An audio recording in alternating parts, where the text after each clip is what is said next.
In today's video, I'm going to show you how to import Schedule K-11065 into TurboTax. To begin, open your favorite web browser. Now, log into your TurboTax account at turbotax.intuit.com. Click Enter. Now, open your tax return. If you're using TurboTax Online, go to the Federal section, then select Wages and Income, and scroll down to the Business Investments and Estate Trust Income section. Under this, look for Schedule K-1 and click Start or Edit Add next to it.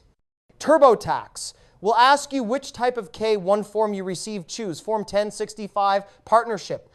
You'll then have two options. Import the form directly if your financial institution or partnership offers digital sharing, or enter it manually using the paper or PDF copy you were sent. For importing, you'll need the partnership's EIN and possibly the name of the financial institution. If your K-1 provider supports TurboTax integration, you'll be prompted to sign in or verify to pull in your data automatically. It only takes a few moments if all is set up correctly.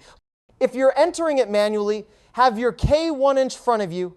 TurboTax will walk you through each section box by box, asking about ordinary income, guaranteed payments, capital gains, deductions, credits, and partner capital accounts.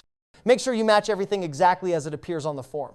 As you proceed, TurboTax may ask clarifying questions like whether you're at risk for your investment or if passive activity rules apply. These are standard questions to ensure proper tax treatment.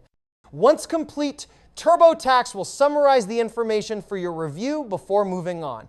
Always double check for typos, especially with dollar amounts or percentages. Finally, proceed through the rest of your return. Your K-1 info will be factored into your overall tax situation, and any taxes owed or refunds due will update accordingly. Yeah, that's it. Thank you for watching this video.